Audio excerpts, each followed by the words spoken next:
So, but I put 9 years into the military.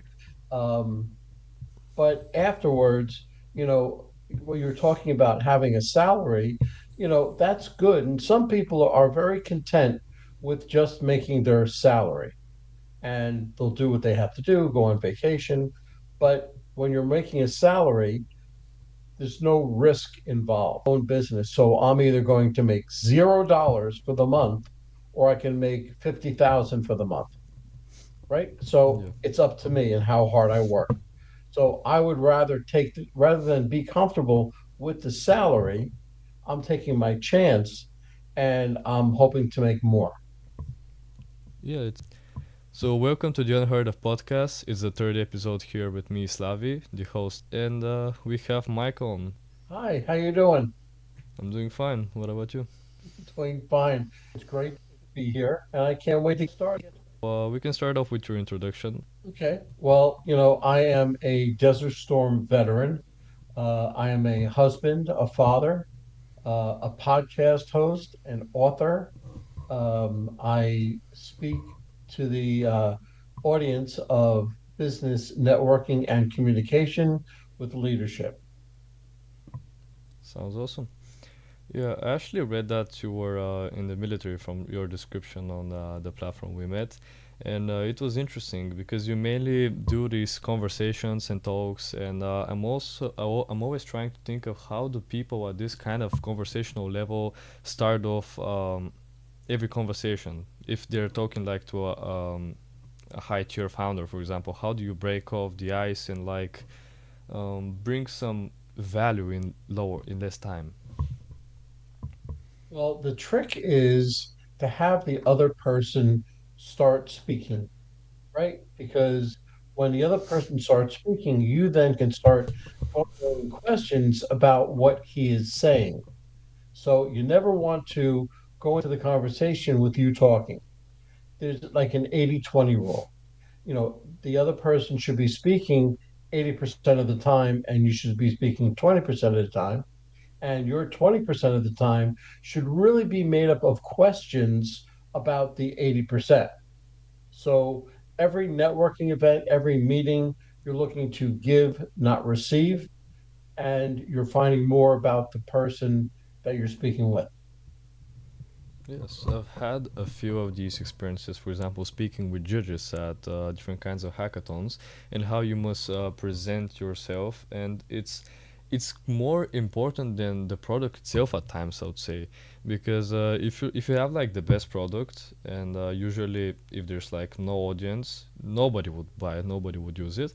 But if you have an audience, but you like under provide for them, like go under value because of your presentation. I mean, like soft skills, and for example, if it's going to be a video for a platform like YouTube, it's literally the same thing. It's the equal result, and I would say that communication really matters, and that's kind of like what I've started this podcast for, because a lot of people don't really have the chance to speak their stories out, and it's nice to get heard. So can you go through like some more interesting experiences that you've had, like more interesting communications where someone has also shared their story but not on camera? You have some of those? Well, one thing you have to remember whenever you're talking with anybody, whether you're talking one on just a few people, or one on to an audience, you have to remember that you're not just speaking to them, you're speaking to their network of people. So you have to, you want to be good enough where they say, oh, you know what? I don't need your services right now, but I know somebody who does. And if that happens a few times, then you'll be introduced to the other person, and then you're speaking to their network. So your network is constantly growing, but growing in the right way. Yeah, like trying to. Mm, it's like what I'm trying to do here. When if I get like one guest, I'll be trying to communicate and ask, wait, do you actually know someone else that might be at the same interest level as you and want to come over as well? So that what you mentioned with getting like not upgrading, but kind of like enhancing my network. Can I lay it off like that? Enhancing my network with more people that the I make like business with. That is also nice. So how would you present your like your whole experience, like every job you've kind of worked with? How many years have you like worked as a communicator? Well, it started back when I was in the Air Force, and I went through the ranks fairly quickly. I guess they saw something in me, but I had to learn at a very early age that I had to tell people who were older than I was, people with less rank, but they were older, I had to tell them what to do. And that is very touchy every once in a while because they'll turn around and say, "Hey, kid, I don't have to listen to you." But they did have to listen to me because I outranked them. So when I got out of the Air Force and I went into my own business, I then had to remember because I had brick and mortar businesses as well, pizzerias, restaurants, I had all sorts of things. And I spoke to employees, I spoke to vendors, and I spoke to customers. We're all trying to get the same thing, we're all trying to get the same results. But you remember, you have to talk to each one differently. And you always have to remember, let's say for your employees, that you always have their back. You have to treat them right? Because if you treat them right, they're going to do right by you. If you're going to be nasty to your employee, they're going to be nasty to the customers. It's very simple. And the vendors and the customers all handle differently, but you are trying to get the same thing. So that taught me how to network and communicate early on. Then I went into corporate. I went into a mortgage company. I went into a law firm. I was a sales director, marketing director, all these different things, but I was always getting to the same result. I was networking, communicating, and I had leadership roles. So finally, I said about 4 years ago, 5 years ago, I'm not sure, and I turned around and said, you know what? I should do this for myself. So that's when I went on a trek. Now I went to school, right? Because I had to learn, I knew how to speak, but I didn't know what the business behind speaking was. So I had to go to school for that. I had to learn that. And I did. So I learned the business behind speaking and then the art of speaking and the art of communication. And I went forward from there. It's awesome. My father is actually also from the military. He's actually at his 18th year, I think this year actually, and I think the situation here in my country, Bulgaria, is actually different because I'm not sure if you like still have that job from the military or if you had the chance to kind of leave and then start your own ventures. Because here it depends on whether you have gone to military university or not. Because normally, if you haven't, you have to only work. You're obligated to only work there for 5 years and then you can leave. But if you have gone to university, you must go there for 10 years. And no matter if you chose any of those two options, you cannot have any businesses other than the salary you're getting from the military, and also any missions you get. So I couldn't really hold a second job because I didn't know what my hours were and I didn't know how long I would have to stay. So, but I put 9 years into the military. Um, but afterwards, when you're talking about having a salary, that's good. And some people are very content with just making their salary and they'll do what they have to do, go on vacation. But when you're making a salary, there's no risk involved. I am in my own business, so I'm either going to make $0 for the month or I can make 50,000 for the month, right? Yeah. So it's up to me and how hard I work.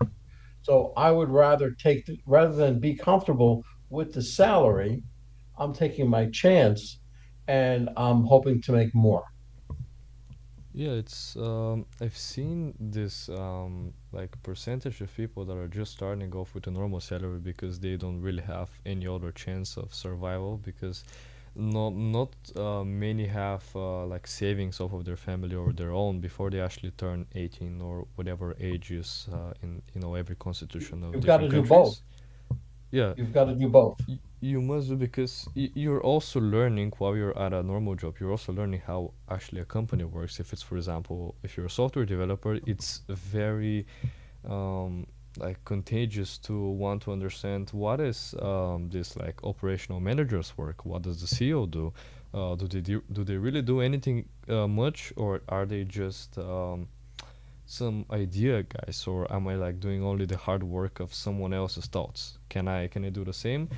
And that could help you later on with your own. But I've seen that most engineers don't really go for their own. They like the comfort is the comfort is too comfy, right? For most. And I would say, Well, you can be an engineer and have all the smarts and know exactly what you're doing, but you may not have the business savvy because not all people are business people, right? So the engineers are good with their job. They can work for somebody, but they can't control the company because they don't have the business savvy. So that's where you're missing. So that's where the COOs come in, the technical, the CTOs, and everybody has their niche.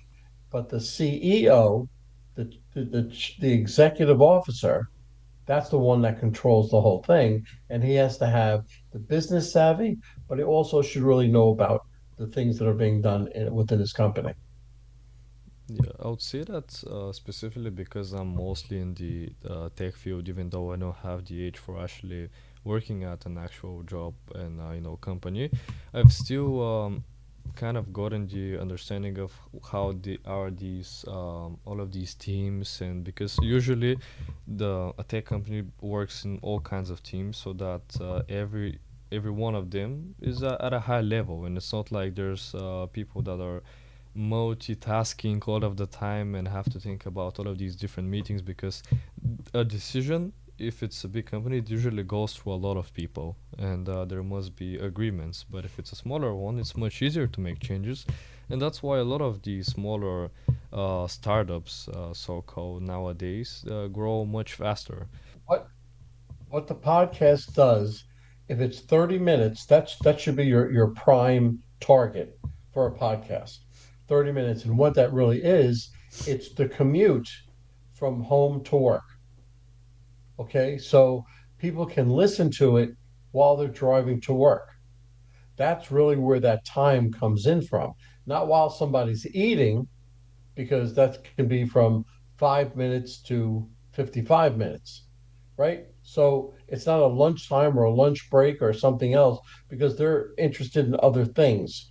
But the commute or the break during the day, the 15 to 20 minutes, that is the ultimate goal. So when you're podcasting, when you become a podcast host, you have to have that in the back of your mind saying, okay, I have 30 minutes. Mine go about 40 minutes, but that's all right. I'm trying to get the gist from home to work. And if he really wants it, then he'll listen to me on the way home as well. So Yeah. that's why the break. Let's say that there's different times for the different kinds of people from different countries that watch, because if you take, for example, tech tutorials, there are some that range to even 10 to 12 plus hours, and then you just started off, and one day you could literally go through maybe half of it, because I've had times where I just forget the clock and just continue on working, and that's why I decided to build a small tool called Pomoboto, because of my own frustration. And the interesting part is that I don't use it. Like, I built it so that other people could use it, because if you stay too much on the PC, it gets like it not only frustrating and bad for the eyes, and also you're at one place, like no movement. There's no movement at all. And what it literally does is you start a timer when you are starting to work, going to a meeting, and it naturally just counts whatever time you've said. It's a minimum of 25 to 90 minutes, I think, throughout each. There's work time and break time, and when the break time comes, like this small robot called Pomoboto, he just pops up on the screen and starts like doing his dance and doing all kinds of funny moves. In this way, you can either choose: do I want him to like kind of hijack my whole screen, or do I want him to just like pop up on random like spots on my screen so that I can move him and continue working. That's the whole idea, and there's people that believed in it, but it only got like 3 downloads. But I would say that every try of trying to communicate it out is worth it. It's just because that social media nowadays has made it so hard to market something with real effort, even if it can change someone's workflow, change someone's life. If you don't have that existing audience, you're literally like nobody. Nobody knows about you. You're two, and five views is not much at all. Well, that's where you have to pick a platform. It depends on the age, right? The age that from the to about 25, that's TikTok. So if you're interested in going after that audience, a younger audience, then you stick with TikTok. Well, if you want 25 to 35 or maybe 40, you may put your image on Instagram, or you want to advertise on Facebook. If it's a business, then you go to LinkedIn. So all these are different platforms. But the number one thing I would tell you is consistency. I post on LinkedIn and Instagram, and I use Opus Clip, so it really puts me out everywhere, but twice a day. So twice a day, I'm in front of somebody. Then I'll go in, and anybody who has answered me, I answer them, because the algorithms will look at that better than if you don't do anything at all. So if you're just starting, that would be my suggestion. Consistency, and every time somebody, then you like it, follow it, and add something to it, right? It takes a lot of work. So you have to, I don't mean just sit up there and dance, you have to have something to make them stop. So you have about 3 seconds before somebody's going to scroll past you. True, yeah. So if they stop for 3 seconds, that'll tell you, okay, I'm onto something. Let me expand on that. So now that's what you're doing. So you have that one idea, two ideas, three ideas. You're expanding on it, and all of a sudden you'll see your likes go up, your followers go up, and at the end of each of your posting, you could say, "Hey, don't forget to follow and like me and follow me." Right? Remind them every time. And if you're doing that twice a day, they're going to start to do it.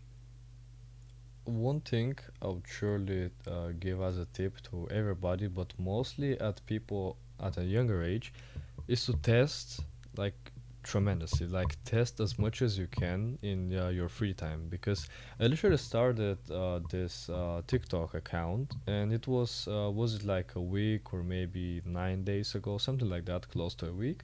And it had more success than a previous one I had started because of the niche, I would say. Because one of them was regarding training, and I was trying to build this one app that could kind of help, but it was more of a wrapper of AI, not really trying to help out with custom models and like deeper stuff. And it was getting relatively to a few hundred views, but it hadn't broke the 700 view mark, I think, or even the 650. So it's 45 videos or even more or around there didn't really build me that big of an audience, close to 100 followers, which is not bad, but still 50 videos. And with this new one, it's regarding my native language, Bulgarian. And because that we're only around is it 6 million people now here in the country, we have kind of degraded in the population count. Before was it 40 years or how much? We've been around 9 million, I think. And that's a big decrease in the population. But we cannot really. That's like a topic for another day. And suddenly, I started getting more views. Like I've only posted around 7 or 8 videos regarding that niche, and it's literally the same. Daily phrases in Bulgarian. Then I suddenly cut, and I started off with an English block of text saying, for example, I'm reading a book, and on the bottom I have the Bulgarian meaning, and I say the Bulgarian. I just say it out loud. Then I say it in like characters. For example, cheta kniga. So not like the whole thing. I say the whole thing, then it's slowly, and I give out a few of these phrases, and that's literally one video. And it's interesting because people will start discovering our country more because they not only see my face, they see how Bulgarian is next to my face, our flag. That is good for tourism. It's good for showing more information regarding studying on this platform rather than how you mentioned people just dancing. Okay, that is not bad, that is fun, but what is the whole point? Like, why shouldn't I be dancing? Why should I be watching others dance? That is being in comfort and not really using my own energy in a meaningful way. So if you're going to be on this platform doom scrolling, I guess just find something to study about, like study something. And I'll say this, like short phrases are kind of interesting and might spark up more interest in someone. And I could build it up to something bigger, like personal coaching or trying to help out with like a native to have to give these people an option to who they can speak with if they start learning the language. And it just builds up a more like infinite amount of opportunities where when you're trying to build up educational content, even though the views are less. But I see that first post somewhat got, was it like 2,000 views, then 1.5, 1.4k, one got 2.5, but now they have been going down a bit. One did 900, and the last one did like 300 and something. And I assume that it's because the algorithm cannot continue to like push everybody's content and it's kind of testing it. But consistency is key, how you mentioned. Your length, the length of your podcast has something to do with it. If it's too long and if it's just a podcast, then it's saying, okay, I'm putting you up against somebody else who has a 30 or 40-minute podcast, and there's more traction for the 30 or 40 minutes. So I'm not going to push you as much. So I've learned that the hard way, of course. And because I look at the analytics for my YouTube videos, and I have over 1,000 short videos on there, all different pieces of my podcast and things like that. And I have an average of 8,000 views on YouTube. So, my goal is to reach 10,000, right? But I'm not going to do that unless I really focus in on what they're looking for. And what they're looking for is not length, it's content. How important is the content? Yeah, how interesting it gets presented as. But I was speaking for like an experiment I did on TikTok. The podcast itself, I've like posted around 20, is it 27 or 28 videos, and most of them are shorts. Probably like 99% are shorts, and only one is a long form episode of the podcast. And I would say that it's kind of doing well because you're not your pure self, and you're kind of trying to fit in the gaps of the other. And I'm not sure if here I'm trying to fit the gaps of the guests or if I'm just trying to interview them. That's kind of like the second option. That's kind of like what I'm going for, and not to even interview them, to just enhance the network. The what we actually started with, enhance the network, show them up to more people if that happens to be the case with the views, because they really fluctuate, and see where it all goes. All right. If throughout all of this experience, how many years of experience would you say that you had in this like niche of like communication up until now? Well, everything that I've done, I've networked and communicated, right? So from my military to working on my own to working corporate, back to working on my own, I would say I have about 30, 35 years of experience. Such a long time, yeah. Yeah, well, I'm always learning. I'm always, every day I'm learning something new. Yeah, And if I don't learn something new, I feel like I've failed. So I have to learn something new every day, and I'll do that to the day I die. that's good. I'm also trying to do the same with like trying to build up a routine where every day seems like there's some kind of productivity, or if there isn't, because some days I kind of feel like I'm kind of burning out, because school is also a place where you don't really get picked out as you're good for this specific reason in that niche, and you're good and the other person is good in that niche for this specific reason, but more like all of these people should fit this specific format, and that is not okay, I would say. And it's starting to get rough to keep up a routine, because it gets contradictive with both of these systems. Trying to build my own while following someone else's, and seeing how one day I'm trying to just relax or just have a training session, and then I must go back and boom, someone is ready for like a 3 hour interview. It's Well, kind of hard you, at that times. Yeah. getting into a system is key, right? You get into a system, Yeah. but you have to show consistency with that system, right? It works with one another, right? You can have a system, it's going to be good. If you don't follow that system, then it's not going to work. So you have to show consistency with the system in order for it to work. It's not going to happen overnight. It's not going to happen right away, but it will show you that that is the way to proceed further than if you don't have anything at all. So that my two things I would say to you, you have your procedure, have your consistency, put them together and go forward. Yeah, exactly. With that same attitude, what was your first venture that you started outside of the natural career ladder? My first job was a newspaper route when I was 15. 15 years old, the newspapers, I got a route and started working. I've been working ever since. Regarding businesses you started? Yep. Well, regarding business, going to work, things like that. I worked in a grocery store. I worked in a movie theater. All these different things helped shape me into the person who I am. You've gotten all kinds of opinions and experiences from people. If you naturally just how do I say just close yourself out from the rest, you wouldn't really get the others' opinion. Like I remember my father mentioning one of his friends who still works at a is it a factory? I'm not sure. And there the salaries are not quite good, and also there were some it's like let's say that there was an offering for bonuses some month, but let's imagine that they weren't given to you, and usually this is unacceptable, and there should be some kind of protest, right? And just we seek what was provided to us, because we didn't even request it, but we accepted it, and now you don't give it to us.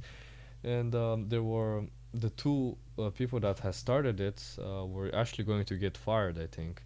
And literally nobody else from that big crowd of workers didn't say, yeah, they're fighting for the whole sake of for even us, for everybody here, because we're the same employee type. Why shouldn't we go with them? But what the crowd says is, wait, what if I lose my job? Nobody thinks about, wait, this employer, how would he remove, how would he like, how do you call the specific word? How would he lay off every one of us?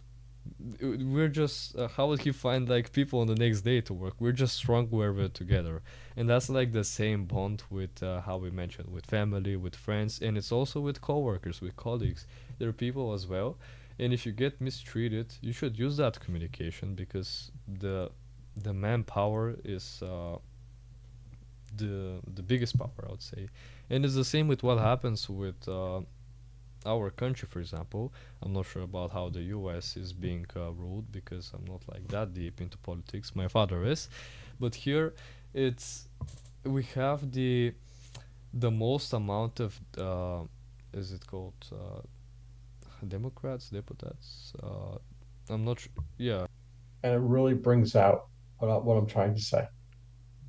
exactly. Yeah. So to wrap up, if you had your younger self kind of sitting next to you, what tips would you say? What advice from all of these years of communicating with others and building all of these like work ethic ventures you started as businesses? Well, you have to have a work ethic, otherwise you're going to go out of business. You have to, whatever system you have developed, you have to be consistent in that. Consistency and persistency will win every time. Now, I'm not saying be consistent, persistent for a week or 2 weeks or even 3 weeks. You've got to do it for 3 months in a row and see where the business is taking you. So everything is a work in progress. This isn't quite working. I'm going to change it a little bit. This isn't working. I'm going to change this a little bit. You do the same thing with your posting on LinkedIn, on Instagram or Facebook, whatever. You see what works. You see what works. And if you remain consistent and persistent in what you're doing, then there's no doubt in my mind you'll succeed. Yeah, see what works and stick to it until it actually brings you the gains you're kind of had a goal for, because it's always good to have a goal. I'd say it's what makes That's you move true. forward. Yeah. All right, Michael. I think we should wrap it up now. It was a quite interesting and diverse talk. I'd say we went through literally it all, from like stories to politics to like personal development, and finally having these like tips and goals for usual life. And if any of your listeners want to know more, go to my website, michaelaforeman.com. Okay. On there, you'll see the plethora of podcasts I've been on, but it'll show you the different talks that I have. It'll show you the 8 digital courses that I've developed, and it has the 2 books that I wrote. And at the very bottom, it has a contact form. So if anybody wants to ask me a question, contact me or whatever, I always give a free 30-minute evaluation. They can contact me, I'll contact them in 24 hours. Same. Everybody's open to come on this podcast. You can message me literally on any social media available, which is mainly through are going to be Instagram or any like future links I would attach. Would it be on X or whatever account we can create? And yeah, that's I think that will be it for now. Thanks for coming over and sharing all of these interesting tips and stories of your work ethic. My pleasure. And good luck with the podcast. And I'll be looking for it. I'm looking for your podcast. So I'm going to tell you how it is. Thanks. Yeah. I think the connection kind of cut off, but Michael seems like such a straightforward and interesting person because he values communication as his main craft, and he has been working at so many different jobs. Started doing business. Mentioned how he doesn't like the comfort zone, and at the age of 64. So, if you want to see more people like this, come on as guests. You can also be the next one. So you can message me on social media or just engage with this video so that more people see it.